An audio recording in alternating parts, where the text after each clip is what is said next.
So I'm Pedro's advisor. Thank you for being here, and I'm very happy to be here. My talk will be a bit about what we've been learning and looking into on the DHT that is on libp2p, which is Cadimlia, okay? It will be very short, so bear with me. So just an introduction, if you didn't understand, my name is Joao. I'm from the Nova University of Lisbon in Portugal. I collaborate with Protocol Labs. It's been a fun ride. My research interests are basically on distributed systems, decentralized systems, peer-to-peer, and a bit of edge and cloud computing. So this presentation will have some opinions, okay? The opinions are my own, so don't consider this like vinculative of anything that is going to happen in the future of libp2p or something like that. Okay, so great. So this is my talk structure. So I will make a very, very short introduction to Cadimlia. Fortunately, Dennis already sorted that out for me a bit, which is good. Then I will discuss some performance results that we got recently with the Cadimlia network on IPFS, public network. And then I will discuss some directions that we've been following to improve Cadimlia and discuss some things that we could do in the future, okay? So Cadimlia, you know, it's a distributed hash table. So distributed hash tables basically have an identifier space that is distributed to nodes. And then you can hash contents, get an identifier in the same space for data, and then you can place data there.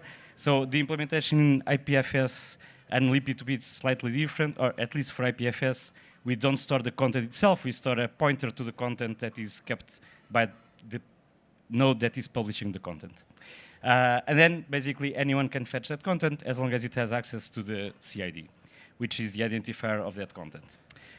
So everyone, I guess, already knows this. Let me just give my brief opinion on why Cadimlia is cool compared with the other DHTs, and in particular Cord, which is quite popular, okay? So the good thing is about Cadimlia is that it's quite flexible, okay? So contrary to Cord, which is really restricted on how nodes can interact and connect to each other, Cadimlia is relaxed. It's almost unstructured in some sense. And then there's the other thing which is cool that Dennis also spoke about, which is content is not stored in a single node, it's stored in K nodes. And then this basically gives you a form of quorum where whoever is trying to retrieve the content just has to find one of these K nodes in his K nodes that you'll try to contact to fetch the content. So this makes the DHT quite robust to failures and churn and whatnot, okay? So that's great. Okay, the bad thing, okay, is that compared with other designs like Cord, it's harder to reason about Cadimlia, okay? And why is it correct? What we can do to improve it? And if I thought this before coming here, like from 2 days ago to now, I'm really more convinced about it. It's really hard to understand some of the details of its operation. And the other thing is that compared with some of these DHT protocols that existed before, Cadimlia does store a lot of data or information about the network in terms of peers. And if you are trying to make sure that these peers are online, this might have a cost in bookkeeping that is higher than other solutions. Okay, so this was my very, very fast introduction to Cadimlia, okay? I think the interesting part is now that we have Cadimlia on the wild, try to understand how good is Cadimlia, okay? And so to do this, what we basically did was we implemented some agents, and we had 5 agents that were deployed during 7 days across the world. So we had agents running on data centers in different locations. And these agents are basically using the DHT of libp2p, connecting to the public network of IPFS. And what they are doing during these 7 days is they have a set of pre-accorded keys that they are going to store on the DHT, provider records, 255 to be precise. They store these provider records in the public network, and then they keep trying to fetch these records from the DHT in closed loop forever, okay? And we measure basically everything that happens during this operation. All the time that we took to retrieve the content, all the latency of all interactions between every peer in the DHT. Okay, so our agents were running just the DHT. They didn't have like bit swap or nothing like that. So in these experiments, or in the results that I will show you, the agents that we were running were on the USA, Germany, China, Ireland, and Canada. So they were quite distributed across the world. And what I'm going to show is just a few results that are focused on the latency of RPCs in the DHT. So basically, all pairwise interactions that nodes have to execute in order to get the content from the DHT. And so this is a CDF, okay? I guess most of people know what a CDF is, but on the x-axis you have the latency of RPCs in milliseconds, and the y-axis is basically the cumulative distribution function. And the different lines here represent the times that were observed by the different agents. So first observation, independent of the location, the time it takes to interact in the DHT are more or less the same. They follow the same distribution, roughly. Other things that we can learn from here is that, like, for 70% of the pairwise interactions in the DHT, they happen in less than 1 second, or at most 1 second, okay, which is pretty good, okay? So these are good news. Well, we basically get almost all interactions solved in less than 100 seconds, which is decent, but could be improved, okay? So basically 30% of the requests take in between 1 second and 100, those probably could be improved, and it would have an impact that would be visible for everyone. And then there are these outliers, okay? So these outliers, and if you notice, like, the x-axis in a logarithmic scale, so these outliers are not very common, okay? There are only a few there. They are weird. They go way beyond the 100-second marks. We are still validating that these indeed happen. We are fairly convinced that yes, but we have to verify. So, you know, as Yanis told yesterday, testing and measuring things on live decentralized systems is not easy. But we already did some validations, okay? So some of these data points go into hours. And what we did was try to assert what was that our different agents were observing of these nodes that were taking too long to reply. And this is a scatter plot that shows the different dot colors are the different observations made by difference in different locations. And these are basically the latencies that we're observing for a single node of these nodes that were slow to reply, okay? From the different vantage points in our experiment. And what you can see is that, like, that node is pretty normal, okay? He's replying in usually 1 second or less, most of the days, okay? And then there's this period here where he decided to, well, become slow, okay? And he was slow to everyone in the network. So probably these might mean that this node was overloaded for some reason. Why that happened, very hard to assert, okay? So it could be that the person running this node decided to mine bitcoins on that time, okay, during that day. It could be something, okay? It's very, very hard to determine exactly what happened there. But, well, this has an impact, okay? As Dennis showed, that sometimes you have to wait for some individual operation to complete, for the whole operation to complete.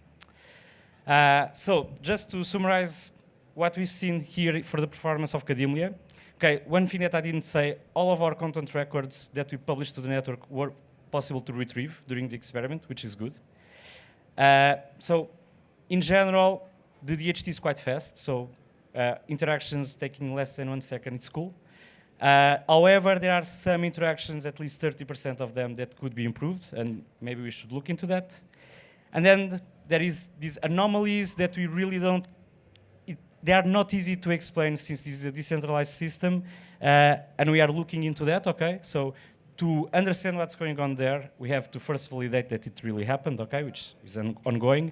The other thing is that we'll need to get telemetry from the live system so that we can correlate these events with what was going on in these nodes, okay? And to do that, we'll need the help from the community. We are currently building a variation of IPFS that exposes telemetry information such as CPU consumption, memory consumption, number of requests that are being processed on a time window, and that people can install to help us collect some of this data and try to correlate these and identify these bottlenecks, solve them, make everyone happy if everything goes right.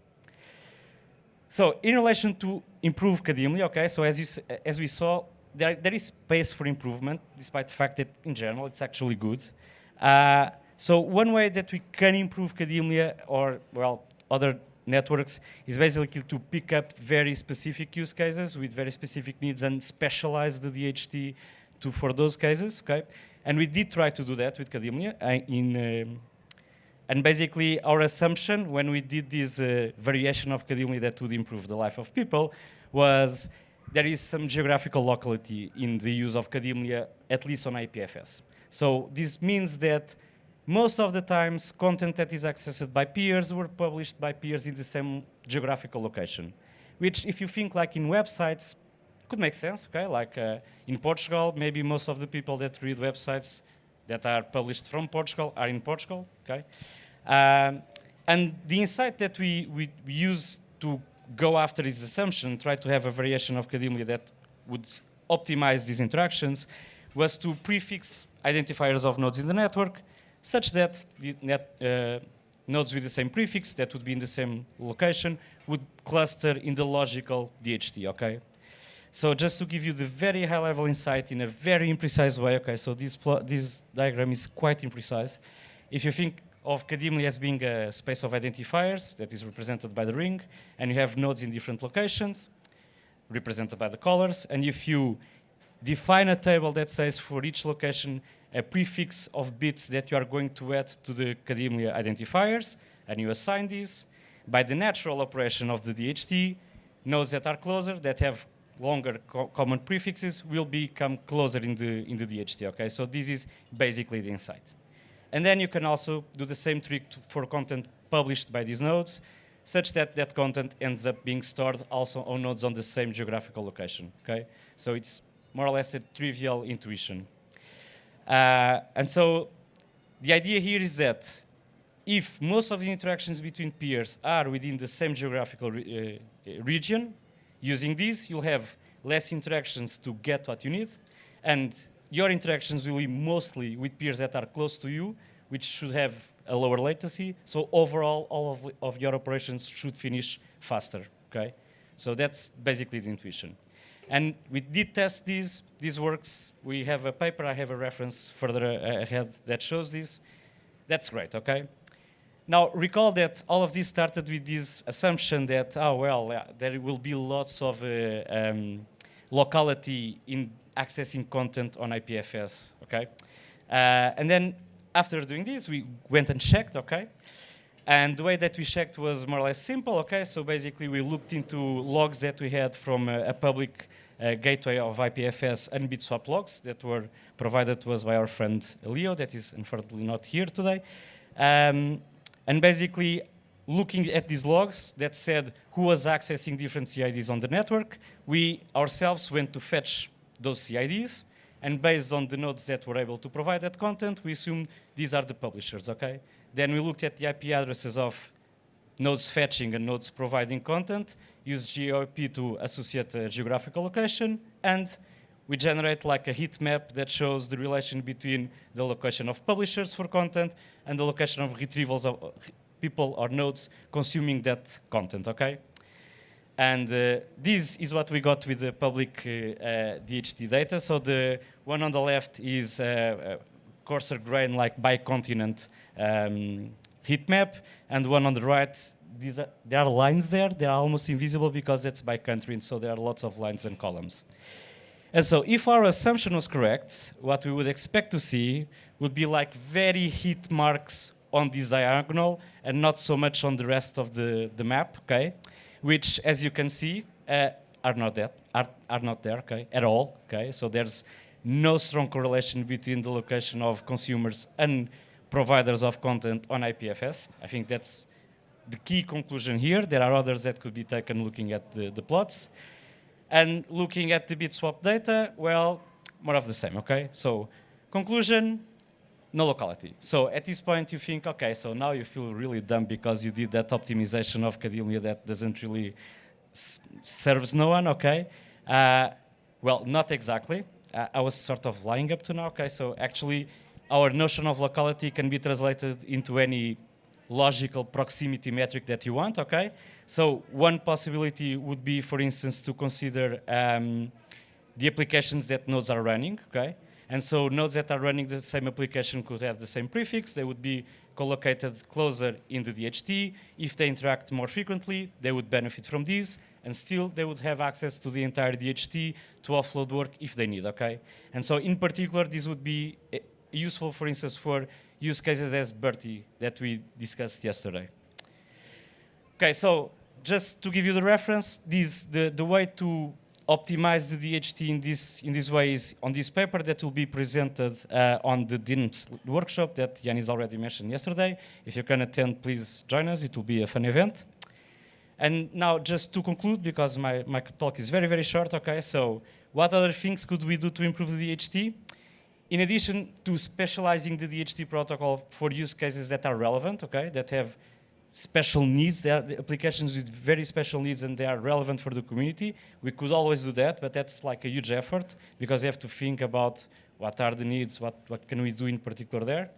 There are other things we could do, okay? So one thing is that maybe considering like libp2p as the perfect tool to build decentralized applications, maybe moving beyond DHTs, okay? There are some cases where the DHT is not useful, okay? You probably can live better with a different type of network that might even have a lower cost. So again, thinking a bit about Bertie yesterday, we were speaking about like big groups, big chat groups where you have to disseminate messages, which is basically broadcasting, okay? In that case, you don't need it. The DHT is not useful. The cost of maintaining the DHT is not really useful. You could use just an unstructured overlay or random overlay, and that will solve that problem with minimal cost, okay? The other thing is maybe that it would be useful if you could run like multiple DHTs or overlays on the same process, okay? Actually, looking at libp2p, you'd be able to do this with minimal cost because you could share peers between the different networks, and then applications and services could take benefit of the one that is most adequate for their needs, okay? So this is, I think, a direction that we should look into, make like libp2p a bit more generic by providing different alternatives, okay? Again, I'm not promising that this is going to happen, okay? And basically, this is my talk. Thank you for your attention, and I'm open to questions. Thank you, Joao. Questions, guys? Okay. Thank you. Hi. Hey. Great talk. I have a question there.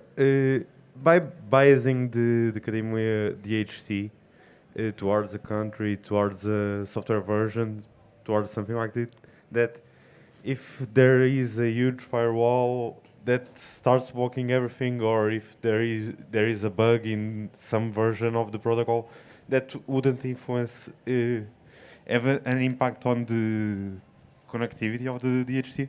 Well, it might, okay. You are true. You are right on that. For thinking about like the Great Firewall of China, for instance, you could segregate those nodes, and they would not be reachable, which probably already would happen anyways, independently of the location of the nodes in the logical DHT. And more or less the same thing for the other criteria that you mentioned. What could happen if you have like a bug that triggers suddenly, that is dormant but would trigger suddenly by some obscure reason, is that you would eclipse a segment of the DHT, and that could be really bad. However, I don't see like an easy bug. Yes, of course. But if there is such a bug, yeah, you would have a huge space that would disappear on the DHT, right? Yeah, exactly. But it would have to be like a dormant bug that would trigger simultaneously on all nodes, which would basically be akin to a data center going down nowadays. Like the Skype, Skype example, yeah. Yeah. For instance, like a reboot, a synchronized reboot due to some operative system update. Yeah. But that could always happen. Okay, thank you. Thanks. Thank you. Another, okay. Thank you for the talk, Joao. One point, so you mentioned there is no geographical locality, you say today. Perhaps people don't need to buy NFT from the same country. But that doesn't mean that in the future this geographical locality cannot happen, right? So maybe it's good to look at it in 6 months, 1 year, as IPFS evolve, and that can actually tell us something about the different usage of IPFS and how it evolves over time. Fully agree with that, okay? So I think that measuring and observing is like a continuous effort. It's not something that you do once and then you forget forever. This said, locality doesn't exist on IPFS, okay? Which doesn't mean that it doesn't exist on other applications that are using libp2p and Kadimli, okay? So again, like workloads are very application specific, not so much like network specific in this sense. But fully agree with you. Great talk, thank you. Thanks. Did you consider modifying the replacement policy of the buckets to keep the closest node instead of the most recent ones? We didn't consider that, but there's another team that is collaborating with Protocol Labs that is doing exactly that. Okay. Yes, yeah. So basically minimizing the latency or most interactions by picking the closest ones, yeah. Okay.